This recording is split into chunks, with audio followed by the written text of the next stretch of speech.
ಮಂಗಳೂರಿನ ಕುದ್ರೋಳಿಯಲ್ಲಿರುವಂತಹ ಗೋಕರ್ಣನಾಥ ಕ್ಷೇತ್ರಕ್ಕೆ ಭೇಟಿ ನೀಡಿದ ಸಚಿವ ಸುನಿಲ್ ಕ್ಷೇತ್ರದ ದೇವರಾದ ಗೋಕರ್ಣನಾಥನಿಗೆ ಹಾಗೂ ನಾರಾಯಣ ಗುರುಗಳ ಪ್ರತಿಮೆಗೆ ವಿಶೇಷ ಪೂಜೆಯನ್ನು ಸಲ್ಲಿಕೆ ಮಾಡಿದರು. ಬಳಿಕ ದೆಹಲಿಯ ಗಣರಾಜ್ಯೋತ್ಸವದ ಪೆರೇಡ್ನಲ್ಲಿ ಕೇರಳ ಸರ್ಕಾರದ ನಾರಾಯಣ ಗುರುಗಳ ಸ್ತಬ್ಧ ಚಿತ್ರವನ್ನ ಕೇಂದ್ರ ನಿರಾಕರಣೆ ಮಾಡಿರುವ ವಿಚಾರಕ್ಕೆ ಸಂಬಂಧಪಟ್ಟಂತೆ ಮಾಧ್ಯಮಗಳೊಂದಿಗೆ ಮಾತನಾಡಿದ ಅವರು, ಈ ಬಾರಿಯ ಗಣರಾಜ್ಯೋತ್ಸವದ ಪೆರೇಡ್ನ ನಾರಾಯಣ ಗುರು ಟ್ಯಾಬ್ಲೋ ವಿಚಾರವನ್ನ ಕೇರಳ ಸರ್ಕಾರ ರಾಜಕೀಯಗೊಳಿಸಿದೆ. ನಾರಾಯಣ ಗುರುಗಳನ್ನ ಬಿಜೆಪಿ ರಾಜಕಾರಣಕ್ಕೆ ಈ ಹಿಂದೆಯೂ ಬಳಸಿಲ್ಲ, ಮುಂದೆಯೂ ಬಳಸಲ್ಲ.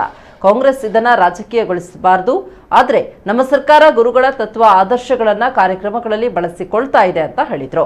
ಇನ್ನು ನಗರದ ಲೇಡಿ ಹಿಲ್ ಸರ್ಕಲ್ಗೆ ಬ್ರಹ್ಮಶ್ರೀ ನಾರಾಯಣ ಗುರುಗಳ ಹೆಸರಿಡುವ ವಿಚಾರಕ್ಕೆ ಸಂಬಂಧಪಟ್ಟಂತೆ ಮಾಧ್ಯಮ ಪ್ರತಿನಿಧಿಗಳ ಪ್ರಶ್ನೆಗೆ ಪ್ರತಿಕ್ರಿಯೆ ನೀಡಿದ ಅವರು, ಲೇಡಿ ಹಿಲ್ ಸರ್ಕಲ್ಗೆ ನಾರಾಯಣ ಗುರು ಹೆಸರು ಇಡಬೇಕು ಎನ್ನುವುದು ಬಿಜೆಪಿಯ ಮಹಾನಗರ ಪಾಲಿಕೆಯ ನಿರ್ಣಯ. ಅದು ನಮ್ಮ ಬದ್ಧತೆ. ಇದರಲ್ಲಿ ರಾಜಕಾರಣ ಇಲ್ಲ, ಕಾನೂನುಬದ್ಧವಾಗಿ ಆಗಬೇಕು ಎನ್ನುವುದು ಶಾಸಕ ಕಾರ್ಪೊರೇಟರ್ಗಳ ಅಭಿಪ್ರಾಯ. ಇದು ಅಂತಿಮ ಹಂತದಲ್ಲಿದೆ. ಇದರ ಮೊದಲೇ ಬೋರ್ಡ್ ಹಾಕಿದ್ರೆ ನಮ್ಮ ಆಕ್ಷೇಪ ಏನಿಲ್ಲ. ಅತ್ಯಂತ ಶೀಘ್ರವಾಗಿ ಅಧಿಕೃತವಾಗಿ ನಾರಾಯಣ ಗುರುಗಳ ಹೆಸರನ್ನ ನಾಮಕರಣ ಮಾಡ್ತೇವೆ ಅಂತ ಹೇಳಿದ್ರು. ಈ ವೇಳೆ ಶಾಸಕರಾದ ವೇದವ್ಯಾಸ್ ಕಾಮತ್, ಉಮಾನಾಥ್ ಕೋಟೆನ್, ಡಾಕ್ಟರ್ ಭರತ್ ಶೆಟ್ಟಿ ಸಾಥ್ ನೀಡಿದರು.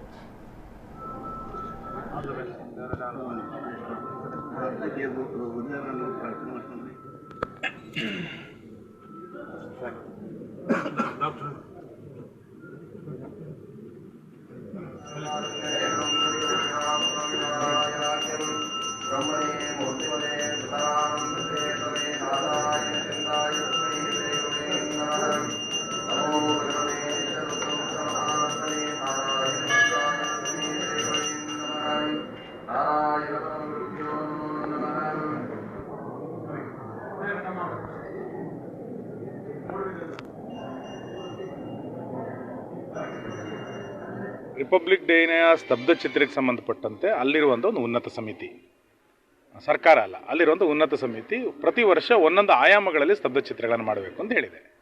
ಈ ವರ್ಷ ಅಮೃತ ಮಹೋತ್ಸವದ ಆಯಾಮದಿಂದಲೇ ಸ್ತಬ್ಧ ಚಿತ್ರಗಳನ್ನು ಕಳಿಸ್ಬೇಕು ಅಂತ ಹೇಳಿದ್ರೆ ಕಳಿಸುತ್ತೆ. ಮುಂದಿನ ವರ್ಷ ಯಾವ ಆಯಾಮದಲ್ಲಿ ಸ್ತಬ್ಧ ಚಿತ್ರ ಕಳಿಸ್ಬೇಕು ಅನ್ನೋದು ಆ ಸಮಿತಿ ತೀರ್ಮಾನ ಮಾಡುತ್ತೆ. ಮುಂದಿನ ವರ್ಷ ಗೊತ್ತಿಲ್ಲ, ಪ್ರವಾಸೋದ್ಯಮ ಮಾಡ್ತಾರೋ, ಫಾರೆಸ್ಟ್ ಮಾಡ್ತಾರೋ ಗೊತ್ತಿಲ್ಲ. ಅಧ್ಯಾತ್ಮ ಅಂತ ಮಾಡಿದರೆ ಅದನ್ನು ಕಳಿಸ್ಲಿಕ್ಕೆ ನಮಗೆ ಸುಲಭ ಆಗುತ್ತೆ. ಯಾವ ತೀರ್ಮಾನವನ್ನು ಸಮಿತಿ ಮಾಡುತ್ತೋ ಅದಕ್ಕೆ ಪೂರಕವಾಗಿ ಸ್ತಬ್ಧ ಚಿತ್ರಗಳನ್ನು ಕಳಿಸಬೇಕಾಗಿರುವಂಥದ್ದು.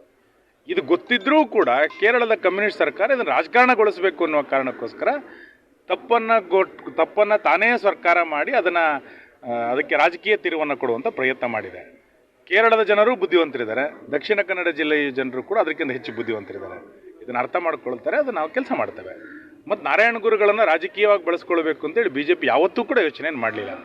ನಾರಾಯಣ ಗುರುಗಳು ಯಾವ ಸಮಾಜ ಸುಧಾರಣೆಯನ್ನು ಸಂಘರ್ಷ ಇಲ್ಲದಂತೆ ಮಾಡಿದ್ರೋ ಆ ರೀತಿಯಾದಂಥ ಸಮಾಜದ ಪರಿವರ್ತನೆ ಆಗಬೇಕು ಅನ್ನುವಂಥದ್ದು ನಮ್ಮ ಆಶಯ. ಆ ನಡವಳಿಕೆಯಲ್ಲಿ ನಮ್ಮ ಚಟುವಟಿಕೆಗಳನ್ನು ಮಾಡ್ತಾ ಇರುವಂಥವ್ರು. ನಾವು ಮುಂದೆಯೂ ರಾಜಕಾರಣಕ್ಕೆ ನಾರಾಯಣ ಗುರುಗಳನ್ನು ಬಳಸೋದಿಲ್ಲ, ಹಿಂದೆನೂ ಬಳಸಿಲ್ಲ, ಮುಂದೆನೂ ಬಳಸೋದಿಲ್ಲ. ಅವರ ಆದರ್ಶಗಳು ಯಾವುದಿದೆ ಅದನ್ನು ಸರ್ಕಾರದಲ್ಲಿ ಯಾವ ರೀತಿ ಅನುಷ್ಠಾನಕ್ಕೆ ತರಬೇಕು ಅಂತೇಳಿ ಆದರ್ಶಗಳನ್ನು ಸರ್ಕಾರದಲ್ಲಿ ಅನುಷ್ಠಾನ ತರುವಂಥ ಪ್ರಯತ್ನ ಮಾಡ್ತೇವೆ.